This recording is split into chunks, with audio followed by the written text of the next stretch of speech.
como que a justiça divina age sobre nós. Essa justiça divina, ela sempre nos alcança, Jorge? Olha, a justiça divina ela nunca falha. E esse, na verdade, é um dos capítulos que eu particularmente mais gosto em doutrina espírita, a perfeição da justiça divina. Porque a gente às vezes diz assim: "Ah, eu sou tão pequenininho. Deus é tão grande, ele tem um universo infinito para tomar conta, vai tomar conta de mim, vai saber da minha vida, vai sair do esplendor do universo para me olhar lá em Porto Velho e dizer: ei, eu estou vendo um cara aqui, lá numa chácara, eu vou aplicar isso nele." Como se de repente existisse um processo de caráter individual para a execução da lei de Deus. Mas um dos capítulos mais belos de doutrina espírita é a compreensão de como é que se manifesta a justiça divina. Deus, ao nos criar, colocou dentro de nós a sua lei. Assim como o autor de um quadro assina o quadro ao terminá-lo, Deus, ao concluir sua obra, assinou o quadro, colocando no interior de cada um de nós a sua lei extraordinária. Nós trazemos a lei de Deus dentro de nós, na nossa consciência. Só que essa lei ela está em germe.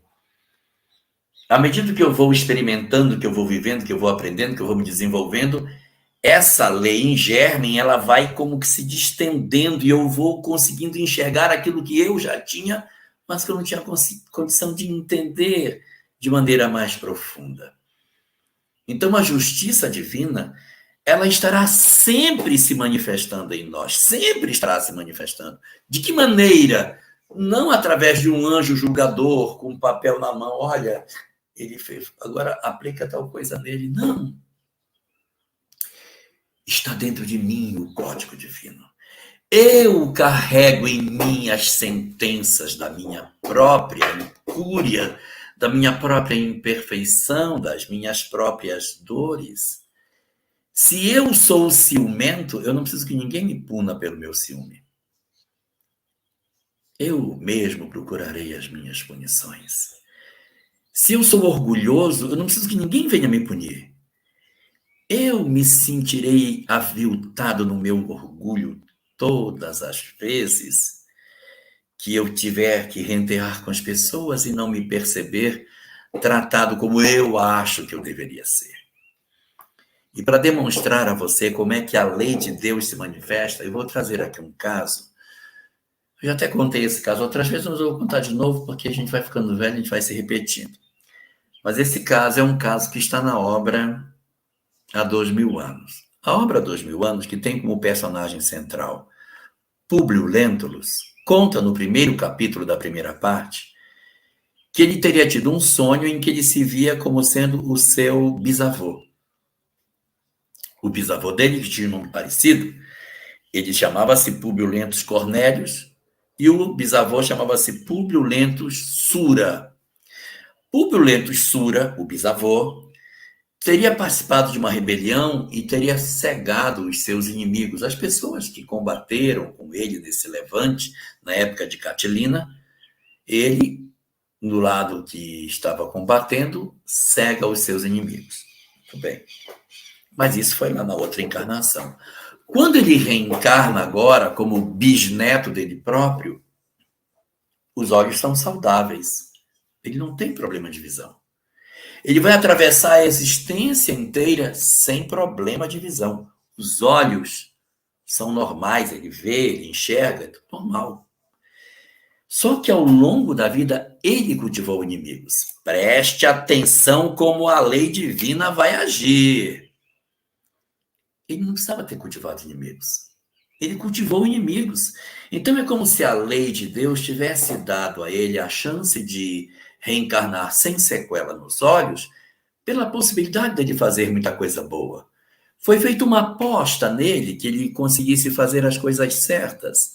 E, portanto, se ele viesse cego, nem poderia fazer o que fez, então vamos fazê-lo nascer saudável dos olhos.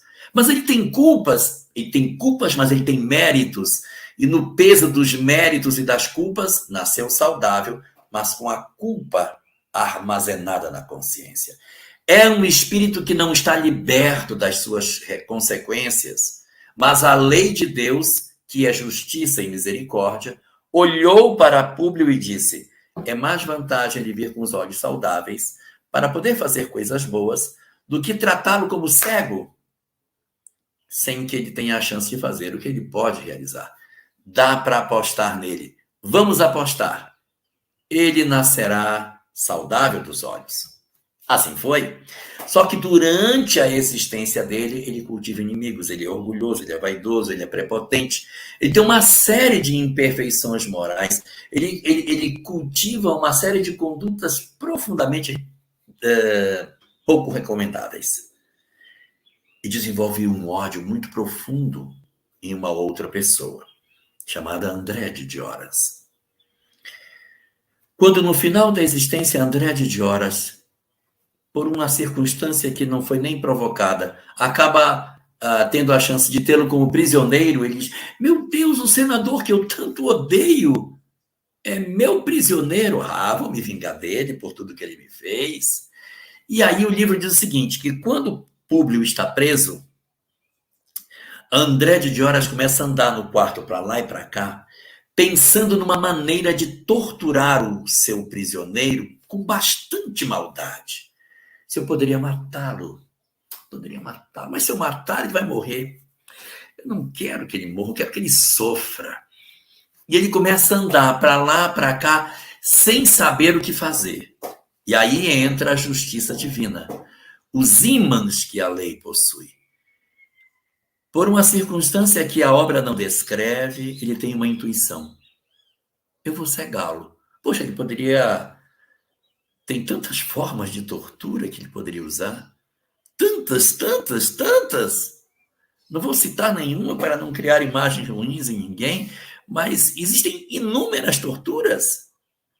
Isso eu vou cegá-lo. De onde veio a ideia de cegá-lo? De onde veio isso? Dos mecanismos desconhecidos da lei que nós não conseguimos entender.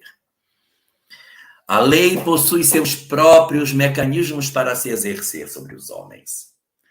Se nós, por algum motivo, trabalhamos dentro daquilo que a lei nos propõe, exercitando o amor, o perdão, a lei vai nos alcançar naquilo que tiver que ser feito, sem precisar que ninguém se comprometa. Mas se de repente as criaturas se odeiam e elas se machucam, elas se vingam, elas se torturam, a tendência da lei é que eu me vingue, que eu machuque o outro exatamente naquilo que a lei faria.